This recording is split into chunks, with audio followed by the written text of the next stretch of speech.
Welcome to the Nerd Party.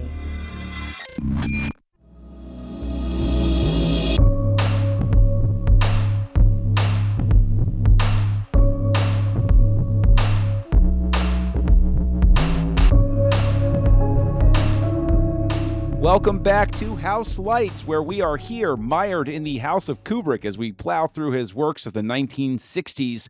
I am one of your hosts, John Mills, and I am delighted to be joined by my two dear friends to explore Kubrick's one family-friendly film from the 1960s, 1962's Lolita, an absolute surefire hit that should be watched by every member of the family as often as possible.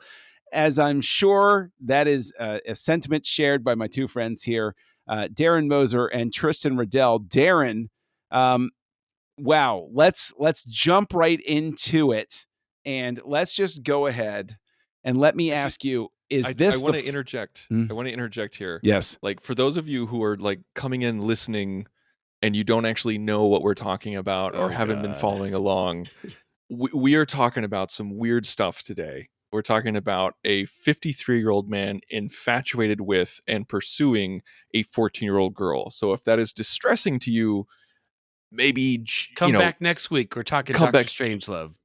We're talking Dr. Strangelove next week. So I just wanted to give the audience a heads up. But yes, sorry, go. You know what? With your interjection there, I would struggle to think of anybody that doesn't know Lolita as some sort of touch point. Maybe I'm too old. Maybe I don't understand. But even very recently, there was a documentary called "Reading Lolita in Tehran," which was about the struggle to loosen up censorship rules around the world. And this is definitely a work that has, since its release, undergone a great deal of controversy. Absolutely no question about that. So, of course, when I call it family friendly, I consider it, this is not one to sit down with and watch with the family every Christmas, like one of our mutual friends did with his family with Eyes Wide Shut, which is another movie I would jokingly call a Kubrick family friendly film. But Darren, let's jump right into it. And I got to ask you the core question here. Is this your first time seeing Lolita as directed by Kubrick? Yes, it is. Okay. Even my wife, who was also a film major for a spell when we were in college, when I told her what I was watching, she's like, "Oh, well, enjoy that." And I'm like, "Yeah, I'm." Honestly, overall, it wasn't as bad as I was expecting as far as how it was portraying the relationship. I thought it was going to cast it in a pure light of like, this is like, there's nothing wrong with this, it's totally okay. Like it airs the dirty laundry of this kind of a thing, like right out there. So, and at its core, you have someone who is mature and older and a functioning adult trying to have a emotional relationship with a child, and they cannot reciprocate because they are not developed enough, even just mentally, to have that kind of like putting you before myself, lack, empathy and choice and all of that. So I did appreciate how that seemed to be portrayed accurately.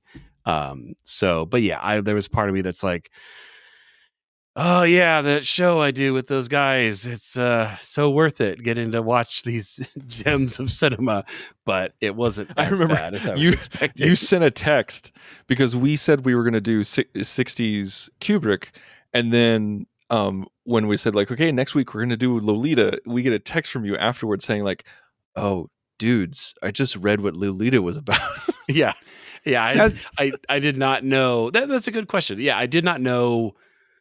All I knew was that poster of her like with the sunglasses and the lollipop and that kind of tagline of like, how could they make a film like Lolita? And I knew vaguely in a cloud of my mind, like it was about, an older guy and a younger girl, but that's all I knew. I didn't even know it was in black and white. I didn't know it was going to be like that. I didn't know Peter Sellers was going to play 20 roles in it. Didn't know that was going to happen. Yeah, it was it was definitely a first viewing and all Now, that entails. And Tristan, I believe it was a first viewing for you as well. With this, obviously, it's our first time, all of us seeing it, but I know that I've read the book previous to this. I've also seen the 1990s version of which I heard is like adaptation of 10 this. times worse. Like, it's absolutely. Well, it depends on how you define worse, because this is one of those things where it really is the ultimate question of at what point do you draw a line with, you know, how much leeway do you give art? Because there, to your point, in the book, it is not painting Humbert in a positive light at all. There's nothing positive about what's being portrayed. And the thing is, I'll go ahead and ask you, Tristan, first. Like, is there a situation wherein you look at this, and obviously, to Darren's point, Kubrick doesn't romanticize what's going on here. He doesn't say like, "Oh, this is okay." That's a good way of putting it. That sums up kind of what I was trying to say. He doesn't romanticize it. But does that buy it any leeway from you? I mean, basically, this is the type of movie where you can say, this is uncomfortable. This is a despicable main character in a lot of ways. It's a bad situation, but it's art, and it's going to explore uncomfortable, awful things sometimes. Do you think that you know, just like some people have tried to do with the book, is this a film that should never exist because of the topic that it's probing? No, I don't think we're burgeoning on this shouldn't exist. I mean, there's movies that I've seen where it's just been a horrible story filled with horrible things, and at the end of watching it, I'm like, that story didn't need to be told. Like, that was just ugh. You know, like, you just feel like garbage afterwards. You didn't learn anything. The characters didn't learn anything. It was just 2 hours of horribleness. You know, like, I'm just like, ugh, like, that didn't need to be made. This isn't one of those things. I think it has like a 91% rating on some Metacritic or whatever it is, and it's in the top 1001 movies you should see before you die. It's in a lot of top 100 and 500 lists. You know, like, this is a well-respected film for how it told the story. And this kind of thing happens. This kind of disgusting, revolting thing happens.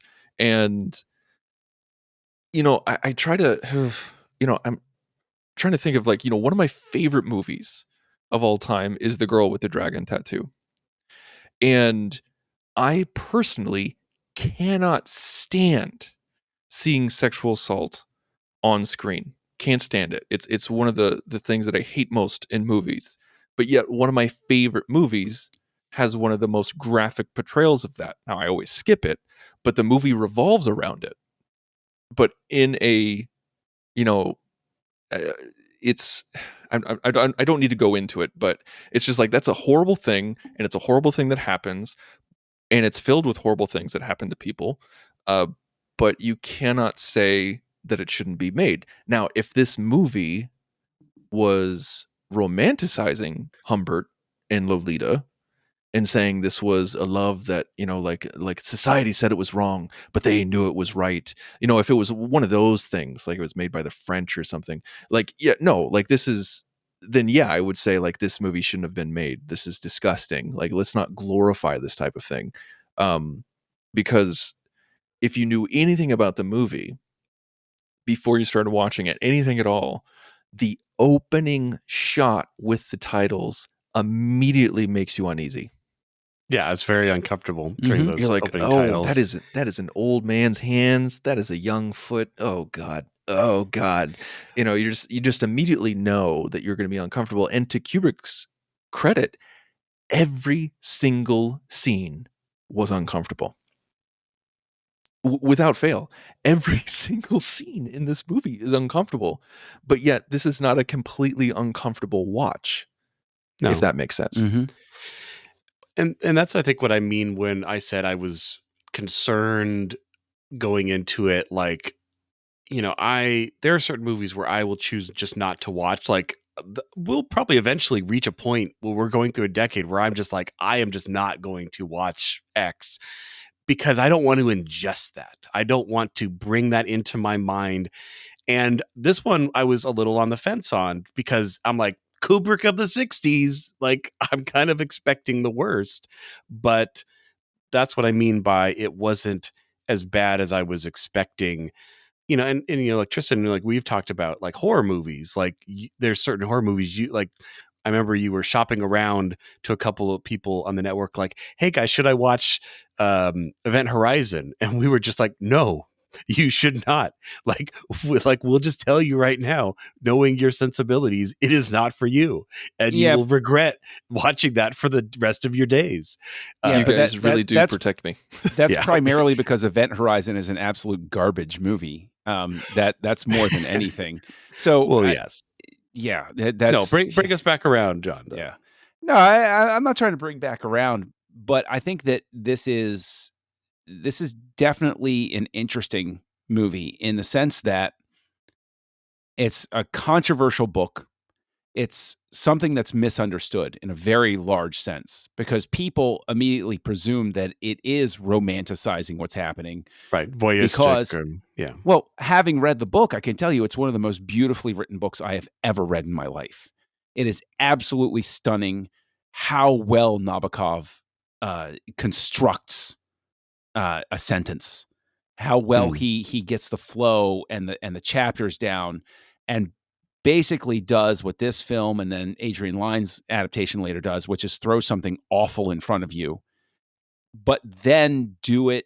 And we'll get to this later, but with the book, at least, it's presenting an awful situation with such artistry that you keep going because it's the way that it's constructed is what keeps you in there. Like the opening line of the book is a gorgeous line. And it just immediately pulls you in, and then you suddenly realize what's being talked about, and you go, "Oh no, this is awful. Oh no, like what's take happening?" A bite of right something, here? and you realize what's in your mouth, and you're like, "Ugh." Yeah, it's a McDonald's hamburger.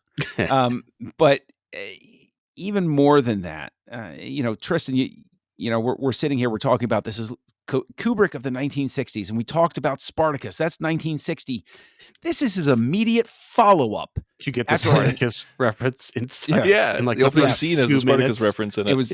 It was beautifully done. It was great. But the fact that Kubrick followed up his respected Sword and Sandals epic with this is a puzzler to me. Can you fathom somebody spending the political capital of completing a 3-hour epic about Spartacus and having people give it a fair amount of praise and a fair amount of success? How does this wind up being somebody's follow-up film? Do you see a director then leaning into what he's learned and producing something worth watching? Is this his blank check? This is not his blank check movie. Okay. So to Darren, to answer that and to answer John, that actually answers you, John. This is not his blank check movie. This is not his follow-up movie to Spartacus. This was, well, technically it is. This was a movie that he wanted to make. He wanted to make this before he was asked to make Spartacus. Oh, Spartacus and the only reason why in the way of this. Right. Yes, exactly. Spartacus got in the way of this, and so Spartacus was a paycheck and a favor, and so much so that Kubrick didn't like shooting Spartacus. He was so what's the word I'm looking for? He was so creatively sapped, drained, fettered. Yeah, fettered, that he needed to work on this in his off time. Like he started working on pre-production for Lolita because he was so bored with Spartacus. Like Spartacus wasn't really his movie.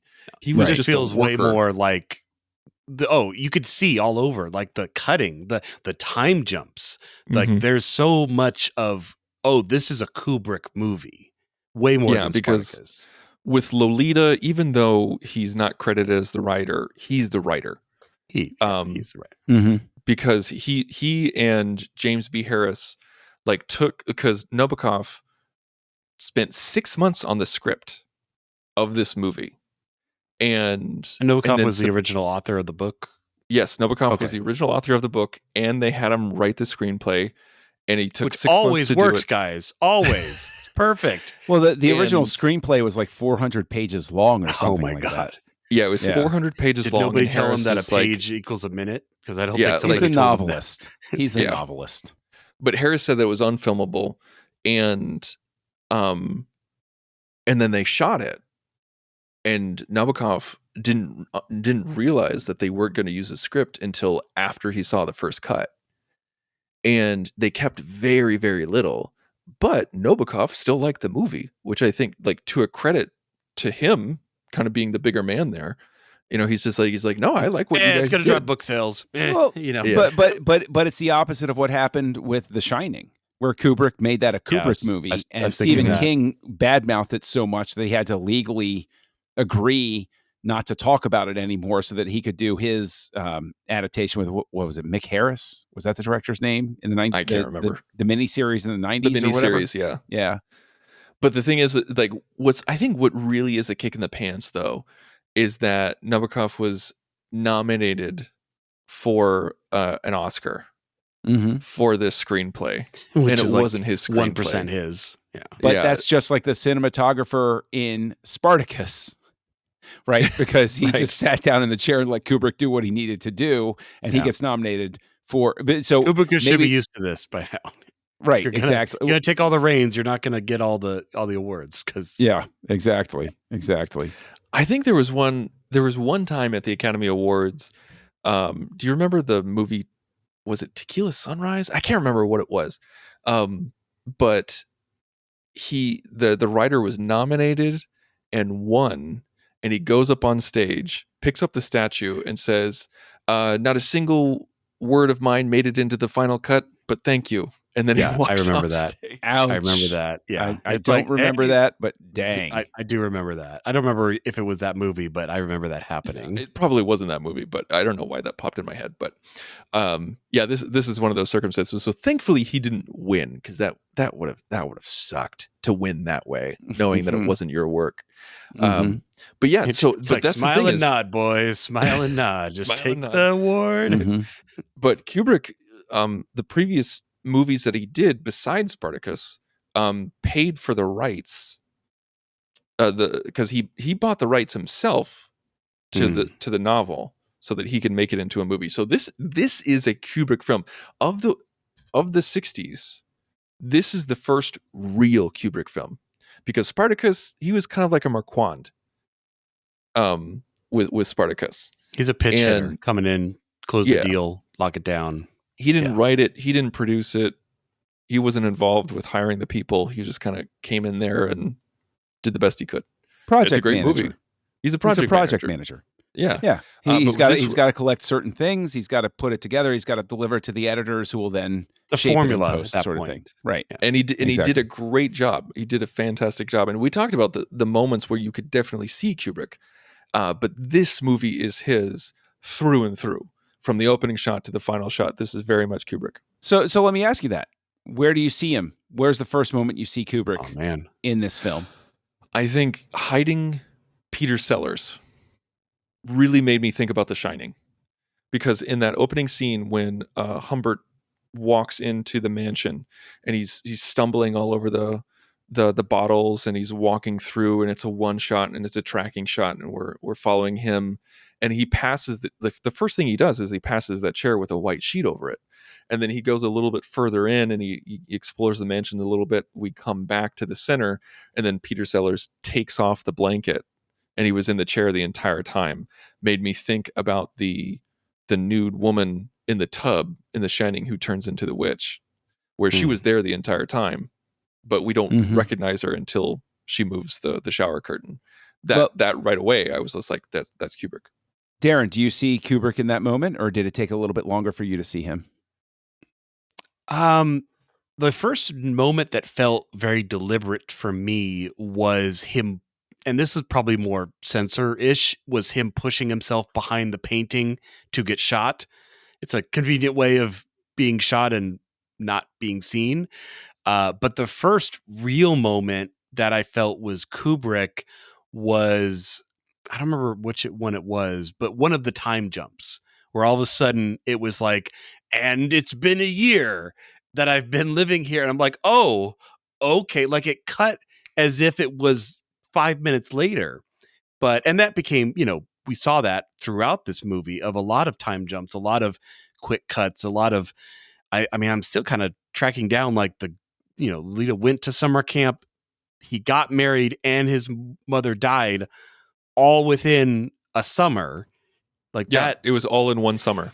Yeah, which it's weird because it almost feels like it was years, but it wasn't. Like you start to lose your sense of time in this movie.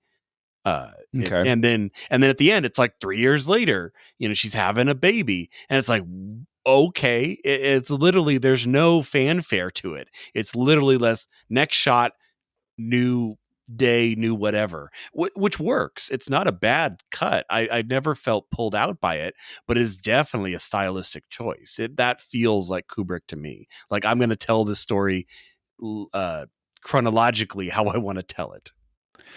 I hated that. Yeah, I don't. Yeah, I don't discount anything that either one of you is saying. I can say that from my perspective, the way that certain scenes where the camera locked off was what said Kubrick to me. He has a very distinct way of being a spectator, but being just close enough that you feel the tension of the scene. I'll give you an example. That's a good way of putting it. Where Humbert shows up at the hospital, Lolita's been checked out, and he's freaking out. And the camera locks during all of this action. And not to in sound the hallway, yeah, right. Not to sound too much like a Robert Altman character. Nowadays, be cut. But here, the camera settles, and it's almost like the way Scorsese treats emotional damage in Taxi Driver, where the one thing that his camera can't look at is or get too close to is emotional trauma. And you see Humbert having this breakdown, and the camera's just close enough to convey the threat that Humbert is, but far enough away that you feel like a spectator who doesn't want to get any closer. That's like the someone best way came I can into put the it. hallway and sat down and is watching what is unfolding. Right. I don't want to get involved because I don't know how this fight is going to break. Does this guy have a gun? Like, what's happening? I freeze in that moment, and that's where Kubrick's camera really seems to be a lot of times. I think of it a lot of times in The Shining too, where there are moments where the camera's close or where it pushes in, but especially with the tracking shots, it's just far enough away that you feel like you're following something but keeping a safe distance. Or when he's in the bath and it's like opposite him facing out at people coming by. Like that's a very uncomfortable, like they're uncomfortable. Yes. Everybody's uncomfortable in that scene. Or even the breakfast table. Like it's not a medium shot of the breakfast table. It's like just close enough where every single player is on the edge of the screen, looking inward as they're talking to each other. It's very close.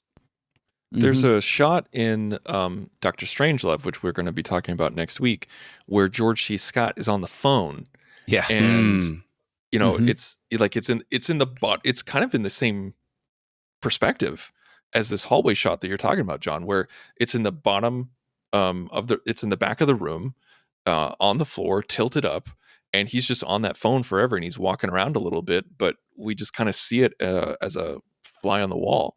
And Kubrick will revisit this all throughout the 60s and also as we get into the 70s. Yeah, there's a lot of framing in Strangelove, especially with like the war room, where every shot is like chosen. It's not just put the camera wherever. No, he's telling a second story with all of that in that movie. Oh, absolutely. And I think that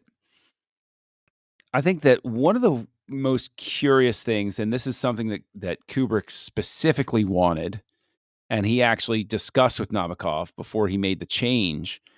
But Darren, I'll throw this to you first. The movie opens with the ending. Yeah, I wanted to talk about that. Do you think it works? Or do you think it robs the movie of its justifiable conclusion?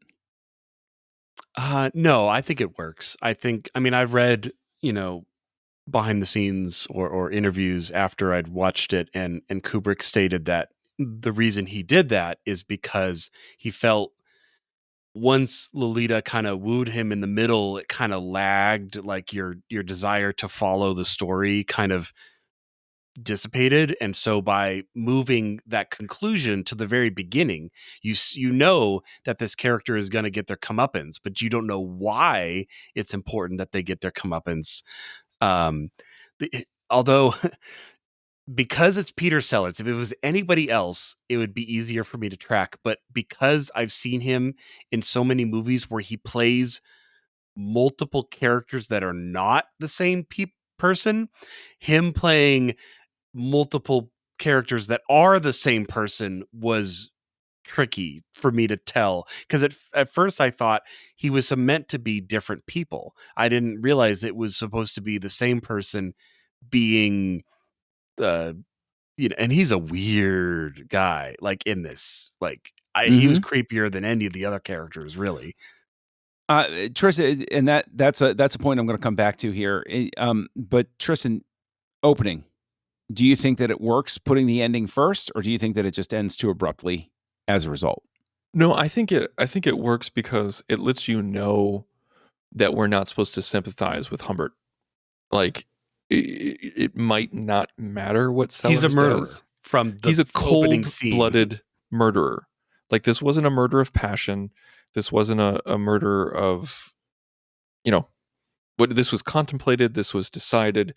This was, I'm going to come in. I'm going to kill you. This is what I'm going to do. And he's talking to him about it. So, like, right off the bat, you're like, this person's not a good person. And so I think it from a macro perspective, from a cultural perspective, it's something that was needed so that you don't accidentally stumble into, sympathizing with the protagonist, because we often do that, like with anti-heroes, with the Walter Whites of the world, that just because they are the protagonist and because we find them fascinating, we end up rooting for them even though they're doing horrible things. Not once do we ever do that with Lolita, and not, I mean, with Humbert towards Lolita, and not just because the three of us are decent people, but because the filmmakers didn't want us to. And I think that opening scene really establishes it. Now, what I didn't like is going back to that opening scene at the end. It felt really weird because, like, when he drove off from giving Lolita the money, we know where he's going.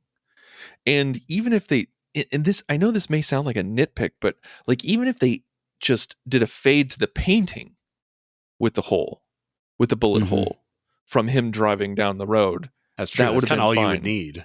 Yeah, that's all you need. Like, oh, that's right. That's where he's ending up where we began. He Tarantino'd it. But before the Tarantino. fact that we see him reemerge, walk around a little bit, and then we fade to the painting, and then we get that Poochie ending with saying, like, oh, by the way, he died of a heart attack. The end. Right. But it completely it screwed over any goodwill that they built up, because if they just ended with the painting and then put the end, done. I would have felt much better about this movie than I did when it ended the way that it did, because it felt rushed, it felt amateurish, it felt like, oh, let's get out of here. It honestly felt like 2.5 hours. We didn't get an intermission this time. Let's and done. We're out. I agree with that wholeheartedly. I think there were any of a number of ways that it could have been finished more quickly. Not more quickly, but more cleanly. Now, one of the things that I want to get into is, and Darren, I'll toss this to you first. Do you think the film does a good enough job of delineating that while Humbert is doing a despicable thing, what he's doing is a different type of thing than Claire Quilty does? Like, Claire Quilty is obviously, there's a network of people. He knows the guy at the front desk. He has this woman that goes around with him. He has these types of parties all the time. He has young girls come and go all the time. He will sleep with anything, basically, and anyone. Yeah. Do you think the film conveys the difference between Humbert and Quilty cleanly enough? I think they do. I think I'd also read that Kubrick was intending Quilty to be like the darker the darker mirror of him, and I think it works. Yeah, I mean, like I said, every scene that guy's in like is uncomfortable, like because he's just he's weird, and part of it is he's letting Peter Sellers just run with it. You can tell there's lots of Peter Sellers improv in his shots. But yeah, I'm just thinking like, okay, here's this guy who like shows up on a balcony where I'm chilling and starts talking about how I'm a normal guy, and I'm like, dude, what are you on? Like that was so weird and uncomfortable. I hated that scene. That scene was not like, oh, like I'm supposed to feel uncomfortable and this is an awkward conversation. This felt like Peter Sellers not knowing what the hell he's supposed to say. It did feel like that. And like I understand that he's good at improv, but he was not in this scene, and this needed to be cut down a lot. I mean, I love his improv at the beginning, like when he was like doing the ping pong and like he knew he was going to get murdered, and he would like playing the piano. I thought that was great. I loved him as the German psychiatrist. I thought that was great. You could tell that was a little bit of improv too. You know, even when he was on the phone or like talking about judo with the guy at the front desk, that was great. But that scene where he was like he was trying to pretend to be a policeman, that was meandering nonsense. Yeah. Agree. It had no business being in this film. I agree. And I think as well that I think that this is Kubrick trying to figure out how best to adapt a work from a different medium. I think that this is Kubrick finding the story within the story. Like, what is this background character story? What are they doing? Like making it his own. Yeah. I think that there is a very distinct difference with later Kubrick works where he's adapting something, or in the case of Arthur C. Clarke, working in tandem with an author while something is being created, where he has more of a say in what it is. This very much feels like a director constrained by the source material and saying, I feel the feeling I got through this entire experience was Kubrick wanting to push out in different ways and have his own thing happen, but either deciding to or feeling obligated not to go outside certain lines that were put there. I think that Claire Quilty in specific, he expands that character. He definitely expanded it. Yeah. Absolutely expands it from the book. And that's our first hint, I think, of him trying to push a boundary and say, I want this to be mine. And again, not to be repetitive, but you get eventually to The Shining, where it bears hardly any resemblance to the source material. It is a Kubrick work, period. And I think that this is somebody adapting somebody else's work and has some of the clunkiness that goes along with that. But since we bring up Peter Sellers, Tristan, I want to ask you, do you think that it is a flaw of the film to let Peter Sellers do the multiple roles? Do you think that it works to the detriment of the film to indulge that aspect of Sellers as an artist? But not different roles, though. He is playing the same character, though. But, yes, but to do those sorts of things. There's at no point do I sit there and say, that's not Peter Sellers. Like, there's no sort of big thing where I'm like, that's not Peter Sellers. I would argue, and Tristan, I'll throw this to you first. I would argue it actually, because it's unearned knowledge of the audience sort of thing, like we've talked about before with other stuff, it makes me feel like the main character is dumb because he doesn't see through the disguise that I do. Yeah. Yeah, it was with the like when we see him at the dance, that's who he is. Mm-hmm. And then when we see him at the police convention, you think that he's just like he's just being a ball, for lack of a better term. Like he's just like, he's either high or he's just messing with him, or he just like, that's how he gets his jollies, is by pretending to be somebody else. But I never once thought it was not, Quilty. But then when we get to the psychiatrist, I'm like, okay, well, that's clearly Peter Sellers. Are we not supposed to think that's Peter Sellers? Like, is that Quilty? Is it not? It was super distracting. But then when he started talking about like how she needs to do the play, I was like, okay, so it is Quilty. I'm like, but why is Quilty following her around? Like does he really have that much free time? And I mean, like, just like to, and I'm not going to say it. I was going to say something gross, but like it's it makes you think like what is it about Lolita that is driving these old weird men crazy, where they will devote their entire lives to this young, naive, and immature girl. But yeah, it wasn't until the psychiatrist scene where it really took me out, and then I think that was the last time we saw him.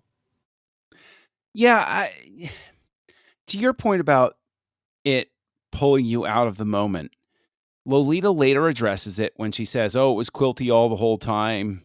When he saw you as this, blah blah blah blah blah." But in the moment where you're watching it, it doesn't. I would say it doesn't work. Specifically because of what you're saying, is because that's not clear at the time you're watching it. I got what they were going for, and I don't know if it's because I read the book where I said, "Oh, okay, I see where they're pushing with this." I don't want to believe that that's the case, that I was able to sort of like ameliorate it that way, because when he was playing the psychiatrist in specific, it annoyed the hell out of me. It felt like they were just indulging an actor who was like, "Oh no, I can do a German accent. No, I can do it." And it was like, "Okay, yeah, let's give it a shot. Why not? That might be interesting." But Darren, I think did it pull you out? Yeah, like two things about it. One, the fact that Lolita kind of has to give the "oh, it was him all along" speech for it to make sense. That's kind of telling. Or maybe they could have gotten away with like one other shot of him behind in the backstage of the play or something, putting on a fake mustache, like showing, here is this man becoming another person, putting on a disguise. Honestly, I know I am jaded from the fact of Dr. Strangelove. Like, having seen Dr. Strangelove before this movie makes me interpret that character differently, because I am used to, oh, well, Peter Sellers just plays multiple people, and so I initially think that it is different people. So yeah, and I think the last time we see him, or not see him, is we hear him with that weird. That was the weirdest one to me. Was that like, because it was like, was it supposed to? They make it sound like it's a totally different character, not different character, but different ploy that he is doing with this solicitation phone call. But is that not kind of what the doctor would have said? Like, it was, they make it sound like it was an additional ploy, but it was weird. So yeah, and also, like Tristan said, they kind of gave Peter Sellers a little too much rope. He didn't need that much in a lot of this. I mean, wonderfully acted. Again, I think probably the best. The two flavors of Peter Sellers I like the most were the very beginning scene where he's like, probably one of the most realistic I've been shot and I'm reacting to it moments. Like, he's in pain and he's not walking. It's not like, usually people get shot and it's like they shrug it off. It's like, no, dude, you've been shot. Like, your leg or arm or whatever is hurting like hell right now. That, and then anytime he was with it totally reminded me of the couple in Singing in the Rain that are like, the madame from Paris who's like, it's vulgar, like her and Peter Sellers, like when they're at the dance, it's like, you know what I'm talking about? Like, that's what they reminded me of, where like they're that the darkest of black hair. Does she say a word in the movie? No, and she does not. It's so weird. Yeah. And yeah. But with the Quilty plot, this is one of the things where I think the film gets a more controversial angle. Tristan, I'll throw this to you. When Lolita starts talking about, it was Quilty all along, and she goes through the list of all of the people Quilty has pretended to be and how she had been in love actually with Quilty the whole time. Do you think the film goes to too many? In that moment, does the film go to too much of a length to give Lolita too much agency, too much of a mature character? Because in that moment, she seems like she's in with the mastermind. She's a henchman of Quilty, who's the real evil villain the whole time, when in actuality, I mean, the villain of the story is still Humbert. Do you think that scene alleviates too much guilt off of Humbert, or do you think that it does not? I don't think it alleviates any guilt off of Humbert whatsoever. I think I think from a story structure perspective, it's unneeded. I don't think Quilty is needed, honestly, like in order to tell this kind of story, or at least in this kind of way. I feel like there's way too much Quilty. I feel like it's structured in such a way where it doesn't feel like it matters. Like it would have been more interesting if, like, at the end she said, like, I cheated on you all the time. Like it was just, like, I went on dates all the time. I was with tons of different men. You were just a way to make sure that there was food on the plate or something like that. I don't know. Like, that would have been a little bit more devious. I mean, still, she was 14 at the time. So, like, I hate the excuse that in the real world people will do, where they're just like, oh, she might have been 14, but she knew what she was doing. It doesn't matter. He knew what he was doing, and that's the important thing. Absolutely.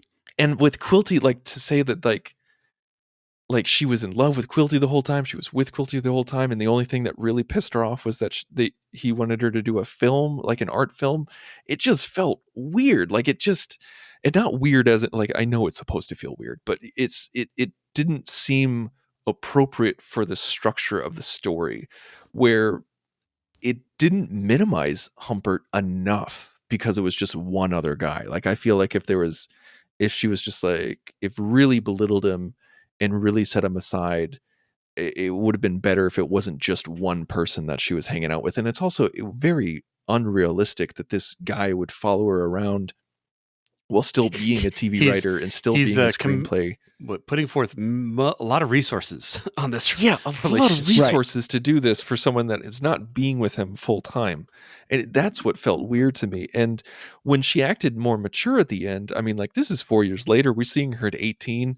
She had to, like, scrounge for herself. She had to get a job for herself. She's married and has a baby.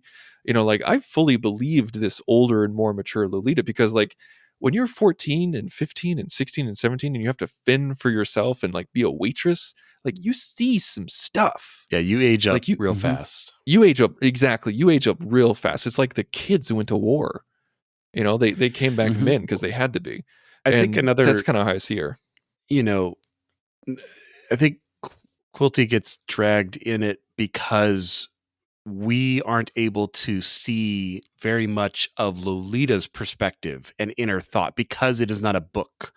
And I think that is always, it's always the difficulty in translating between a written medium and a visual medium. We got voiceover from some of the characters that helped, but from Professor Humbert. Yeah. I felt like a lot of her motivation was just left kind of in the air. Like, I didn't know what was her drive. Yeah, it's there was really some, but it was really not nearly as much as any of the other characters. It's especially difficult because to give some credit, they give Lolita like, it's weird. It's really weird. I mean, not just because of the subject matter and stuff like that. It's really weird. I mean, you just kind of said it right there. But what's weird is, this is one of those things where I actually subscribe to I can't think of his name right now. The guy who did Watchmen, Ellison Snyder. No, not the one who wrote the guy Watchmen. who wrote Watchmen. Yeah, Ellison.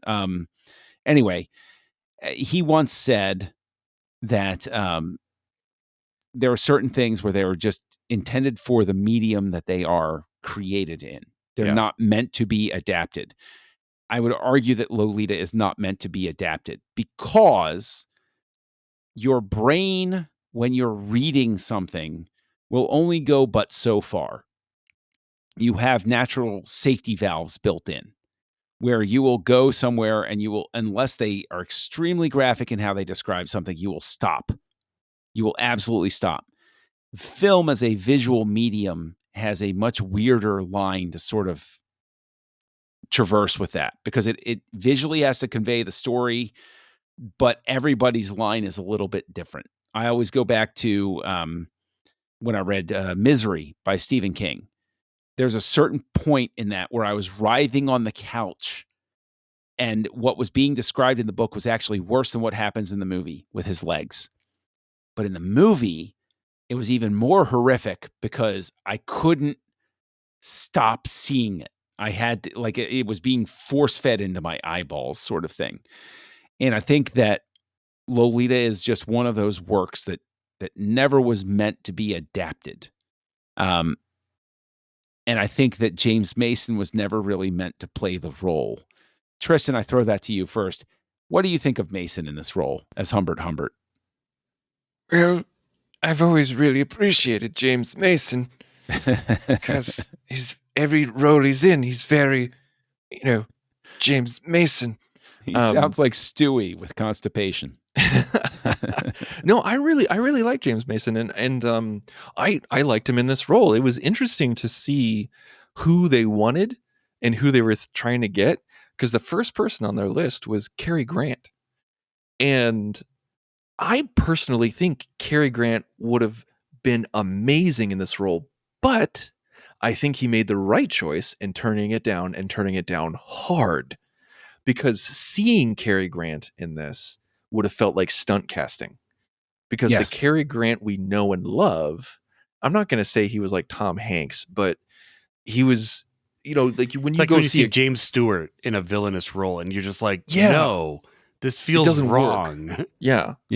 And seeing Cary Grant do this, it just like, because Grant is such a suave American James Bond type person in the Hollywood lexicon, seeing him debase himself with this kind of infatuation and statutory events, it would just feel just too wrong. I mean, I should say, but with James Mason, like he doesn't have that image that Cary Grant has. Now, I'm not saying James Mason is a scumbag. I'm just saying that image, that reputation of the kind of roles that he plays, it lends itself more to this kind of a dirtbag. And so I was okay with his performance. I know they also tried to get Laurence Olivier, and he also said no hard. It was really funny because they kept coming back to Grant and Olivier, and they both said no, stop asking. Mm-hmm. So I thought he was an interesting choice. I thought Shelley Winters went back and forth between being a good choice and a bad choice for Charlotte. Mm-hmm. I don't know how to describe it, but it's just there were times when she was acting like she was acting instead of just acting. It felt like she was acting for the stage instead of acting for the camera.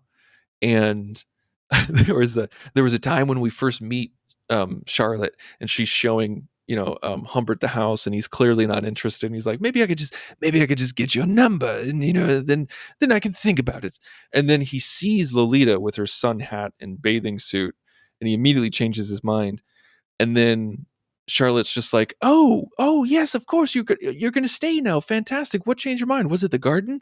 I'm like screaming inside my head, woman, he just saw your 14-year-old girl, in her bathing suit, and now he wants to stay. Like, have you not seen Lolita? This is what happens. Yeah. She doesn't win any Mother of the Year awards at all. Like, she's a terrible mother. And then when she brings out like the gun And you're like, Right.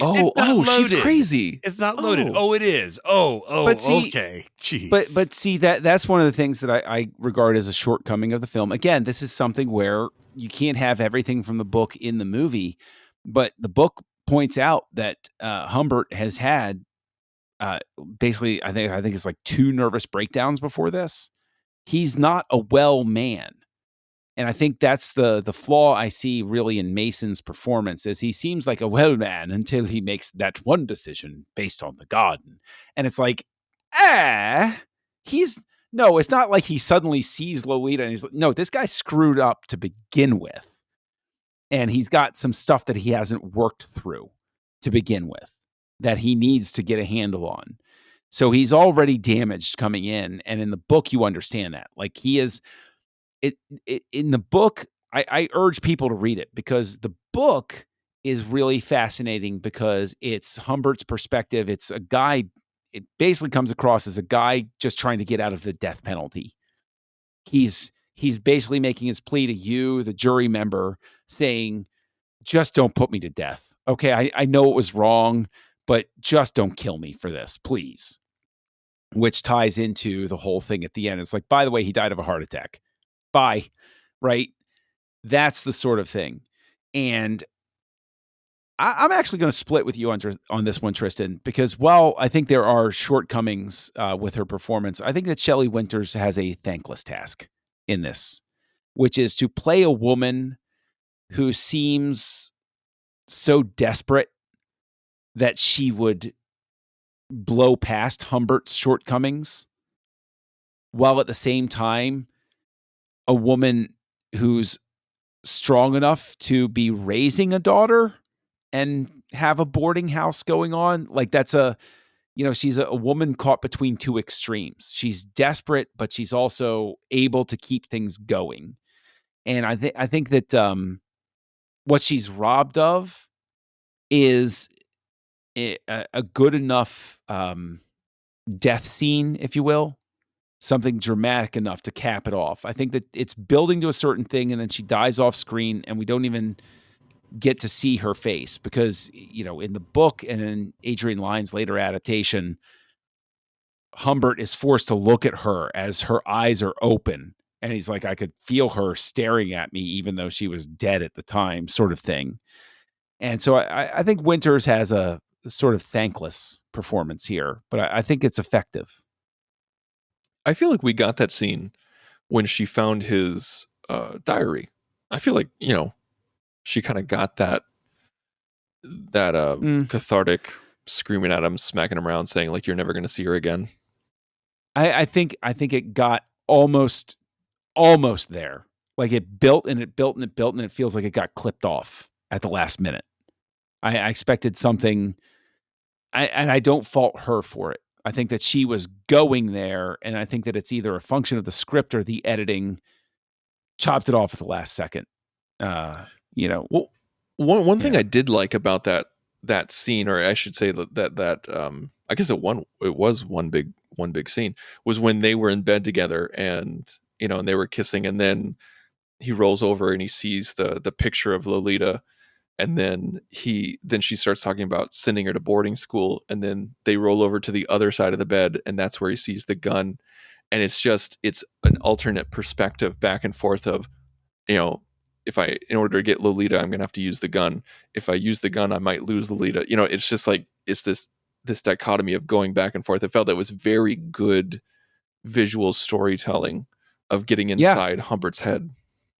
I agree. The one thing I would really harp on, I mean, there were a couple of things I would really harp on, but here I would definitely harp on, and we all know I have a passion for the music of a film. So Darren, I want to ask you, how do you feel about the score for Stanley Kubrick's adaptation of Lolita? Oh, I'm trying to remember the score. For some reason, I only have the Little Nelly James Bond trill stuck in my head right now. I don't know why. The only thing that I remember is Lolita's theme. That's the only thing that was really that's true, buried into my brain. Which is funny, because that was one of the complaints about Spartacus, was that the love theme just keeps coming back, and it's like, theme. Is there anything else? What else is going on here?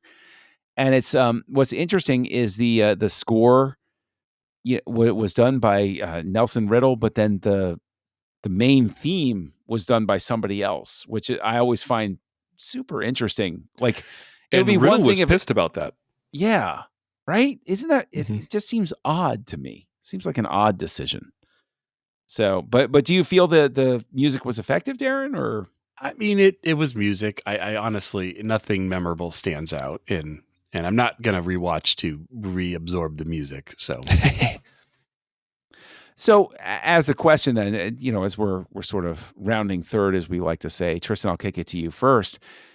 Do you feel that this is a film that's deserving of the 91% that you mentioned earlier in the review aggregator? Or do you think that this is something where, because of Kubrick's name and his later regard, has been retroactively given more esteem than it deserves? Oh, geez. That's a tough one. That's a real tough one to answer. Like, I don't know if I can answer that, because I think it started off with a lot of great will, and like it had some pretty cool storytelling, some really good tracking shots, and like using the house as the set.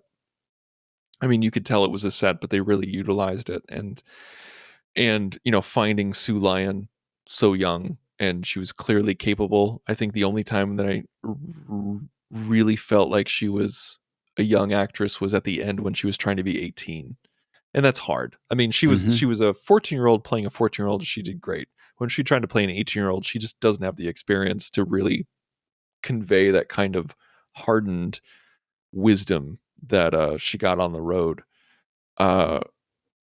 Yeah, but you said she's seen things. Like, she hasn't yet. She hasn't yet. Exactly. It's kind of like Esri taking over for Jadzia. We're not really selling the 300 years of experience here. But I think this movie made huge waves when it came out. And this was very controversial, but I felt like it told the story deftly in a way that really appealed to the censors.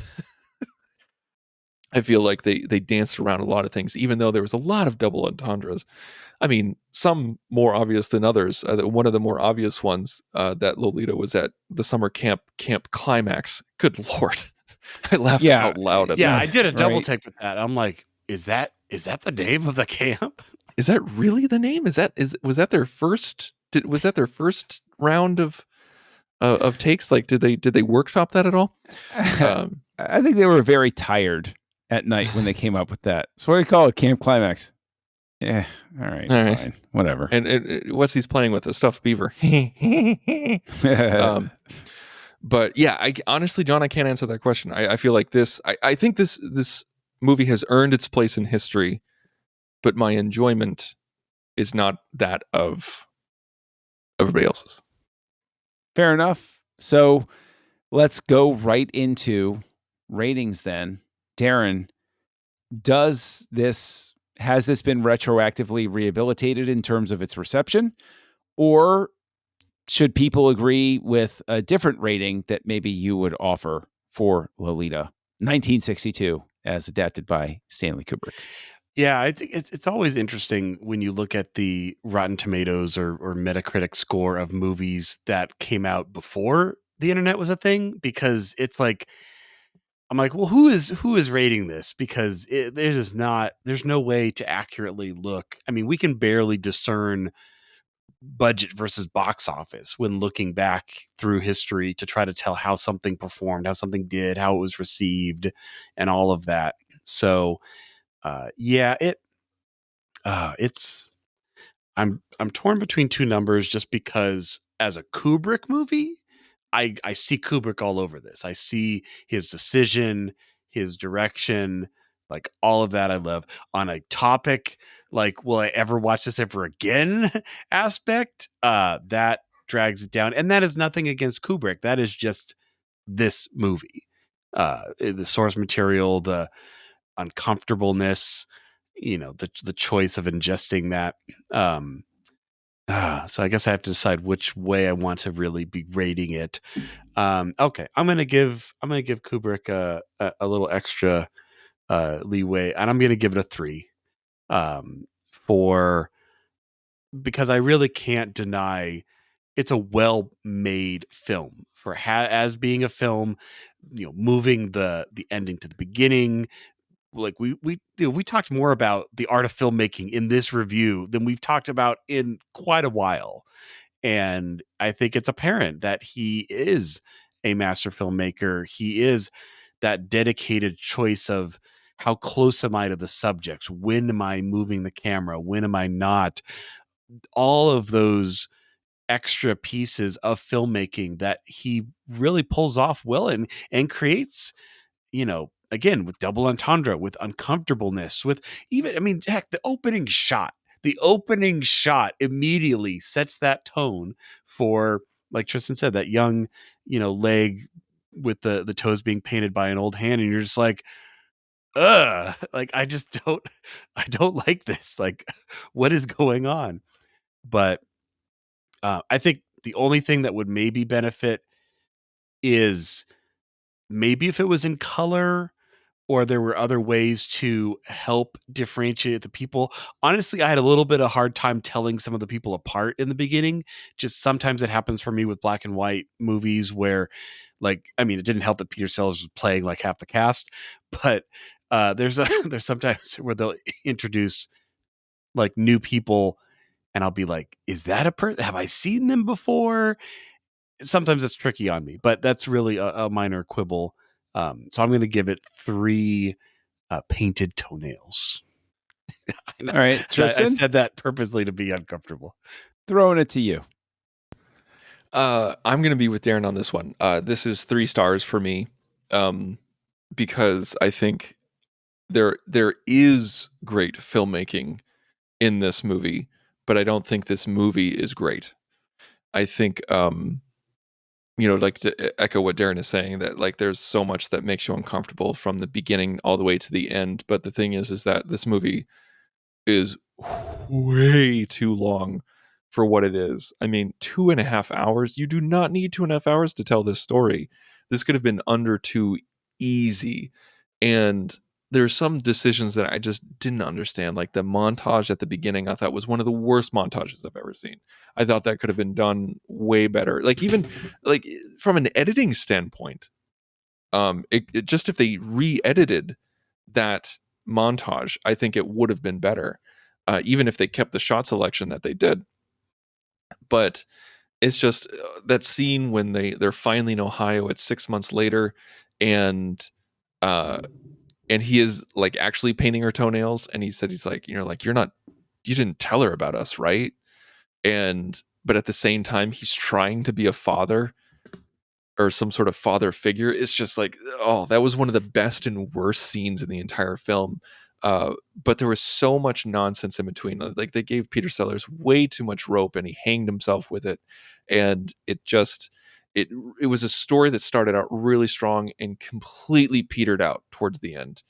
And like by the time that we get to Lolita at 18, I just don't give a crap anymore. I'm like, I don't care. Okay, whatever. Like just kill Peter Sellers again. I mean, I don't know.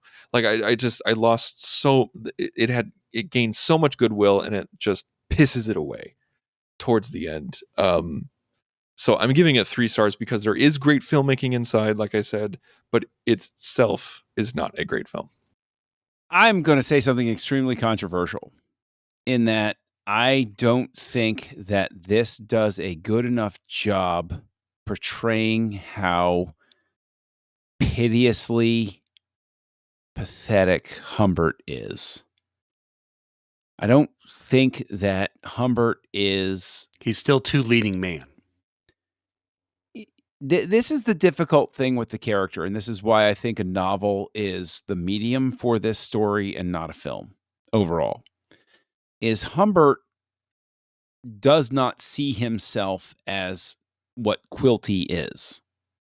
And there is a very weird and difficult distinction because Humbert is a broken person with a lot of mental difficulties, who does not understand that the reason that Quilty is there, like that there is a difference between the two of them.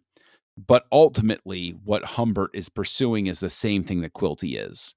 Humbert is incapable of seeing that.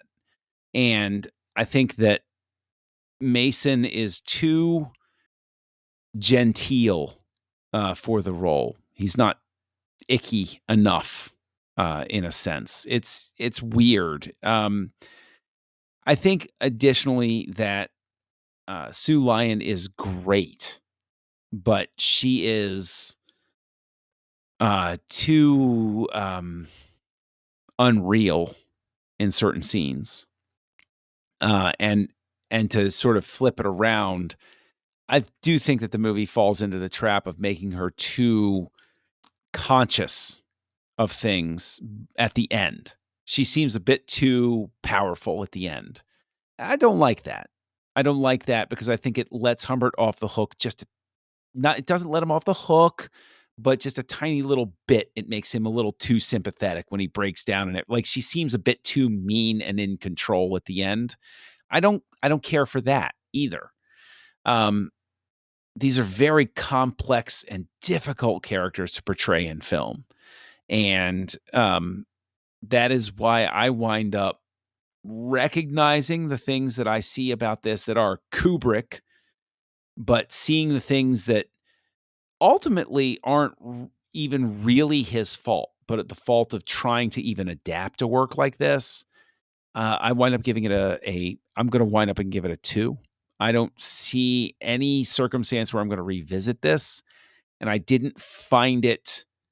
found it compelling enough until about the hour 45 mark. And then when I saw how much I had left, I said, you got to be kidding me. Oh, come on. And having read the book, I knew how much was left. And I was like, and I actually paused it and I said, come on. Hail Mary pass. We're going to wrap this up in 15. Oh, no, we're not. Okay. I did the same thing. Like I checked it at the 90-minute mark and I was like, oh, good Lord, I have an hour left. Yeah. Although very odd also seeing Lois Maxwell, Moneypenny from James Bond for many years as the nurse in it. I was like, oh, that's weird. And this is the year that this was released was the same year as Dr. No. Yeah. See, I thought I recognized her, and I was confused because for some reason, part of me was wondering if she was the woman that Quilty was always around with and was also in on it. Because, everybody's anybody in this movie. So I'm like, am I supposed to recognize this person? That makes sense. I unconsciously recognized her from the Moneypenny role. Initially, and this is because this always happens with me, Lois Maxwell looked very much like Majel Barrett Roddenberry to me. Oh my gosh. Yeah, there was a moment when I honestly thought, I was like, wait, is that Majel? I thought that too. And I was like, no, that's Moneypenny. Yeah, it was wild. But you know what else, what's truly wild is that Gene Roddenberry had a type, is you're saying he would be a very avid Bond fan. Yes. But I will tell you that what's really wild is that we're going to come up on one of the great satirical works of the 1960s, which, you know what? Let's find out whether it stood the test of time as we continue in the House of Kubrick, 1960s, and we plow ahead into Dr. Strangelove, or How I Learned to Stop Worrying and Love the Bomb. Join the revolution. Join the Nerd Party.